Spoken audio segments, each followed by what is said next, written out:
Hey everyone, it's Bray here at Blossom and Branch Farm, and today I'm going to be talking about how I interplant my dahlias with other flowers to help get more pest resistant and also disease resistant dahlias. So every year we plant around 800 dahlias. Now we're dialing back this year actually because I've converted so much of the field to native plants, but we do still have I think around 400 dahlias going in. It's a lot of dahlias, and so we've learned a lot in the time that we've been growing those. And when I started flower farming 5 years ago, I just planted dahlias, and I just planted a row of dahlias, and that was it. It was by itself, nothing else.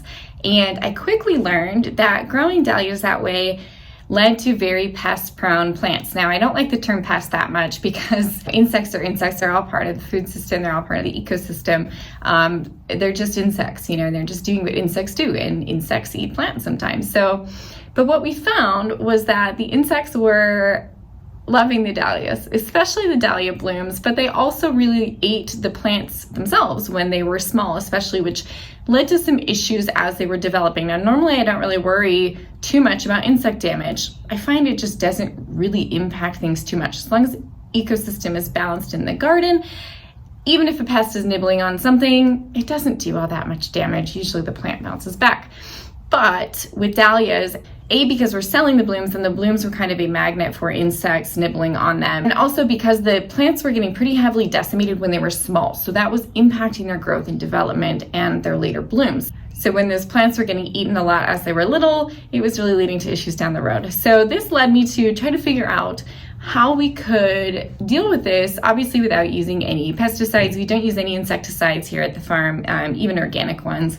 And so we just try to balance as much as we can the ecosystem. And one of the ways that we found really helps with pest pressure, and if you've watched our How to Grow Without Pests in Gardening video, then you know that we often talk about biodiversity. And biodiversity is so key to the healthy garden, because if you have, for example, 400 dahlias all in a row, and you have one particular insect that really loves dahlias, you're going to have a big problem. You're going to attract a huge influx of whatever that insect is. They're going to have a buffet. You're going to end up with problems. So what we started doing early on was trying and playing with interplanting with different things. And we started actually interplanting with clover, a mini clover, and it did not go well. Clover in garden beds, I have found, is just very aggressive. In the garden bed especially, it really tended to creep and choke out other things, and it just was overly competitive.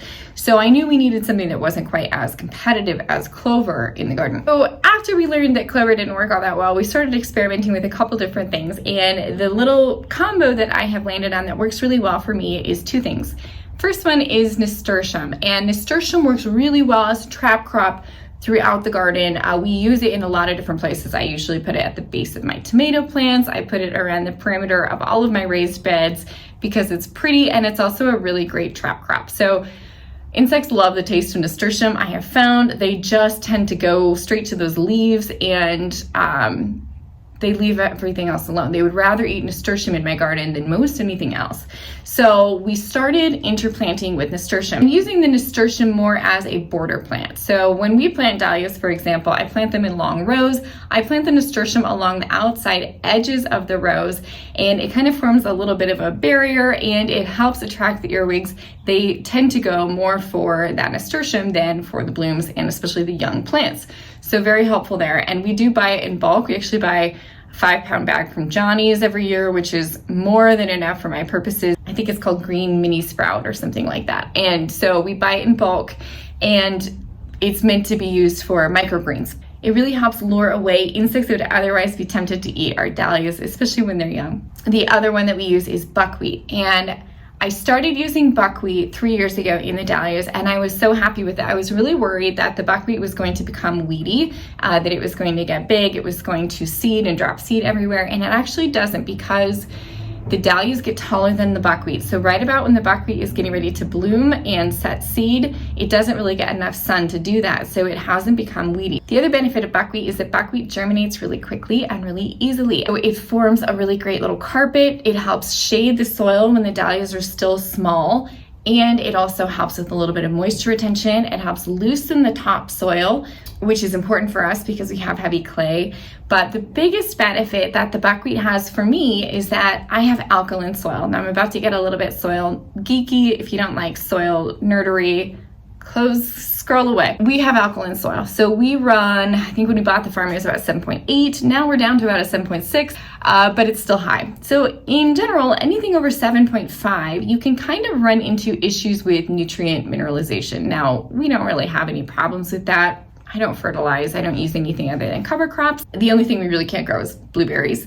But you can have issues with nutrient mineralization, especially with phosphorus. Once you get above that 7.5 level with your soil pH, you can have phosphorus in your soil, but your plants can't uptake it because it's not being made soluble because of the interaction with your soil alkalinity. It's science. But here's where buckwheat comes in. So buckwheat actually has some properties that help solubilize phosphorus. So it's a phosphorus scavenger. It takes it up into the leaves, and then when it breaks down, it makes it break down into a more usable form for the plants. So it helps solubilize the phosphorus that's in our soil. Now for us, here's another little key, is that we have high phosphorus levels. So you may have heard me talk about this in the past, that this is why I don't use compost, really. I mean, I use my own homemade leaf mulch compost, and that's pretty much all I use on my beds because we have high phosphorus levels. So we don't use bloom fertilizers, and we also don't use a lot of compost because those two things tend to have high phosphorus levels, and we already have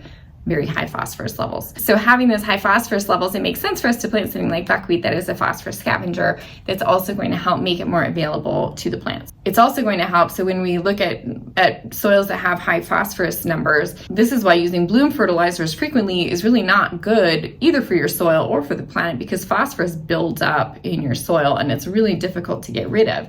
And as it washes downstream into rivers and then into lakes and then ultimately into the ocean, it causes eutrophication, the death of aquatic life, algae blooms, all kinds of damaging things. Having buckwheat and using buckwheat in our soil helps to scavenge and lock up that phosphorus so that we're not having to worry as much about runoff of that nutrient. So those are the two things that we do. It's really very simple. We plant the nasturtiums in the ground. We just do a furrow down the sides of where we're planting the dahlias.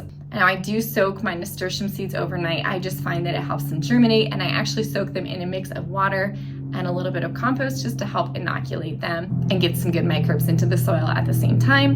And we plant the nasturtium right about at the same time that we plant the dahlia tubers.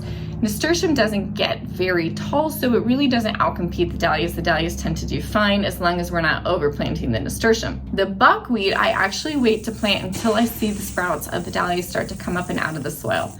I mentioned that buckwheat germinates really quickly, and because it germinates really quickly, I don't like to do it too early because I always worry that it's going to outcompete my dahlias. So I wait until I see my dahlias coming up and out of the soil, and they're about this tall, and then I go ahead and I scatter my buckwheat seeds over the surface of the soil, and then I just top it with a little bit of topsoil to help keep those buckwheat seeds nice and moist, and they germinate really quickly. It's a very lovely system. I really enjoy it. There are so many benefits to interplanting and biodiversity in the garden, so I hope that this gives you a few ideas for maybe things that you might want to try. And if you have something that you like to interplant your dahlias with, please share it below so that we can all talk about it together. If you enjoyed this video, please like and subscribe. It helps so much here at the farm, and we really appreciate you all. Hope to see you back soon.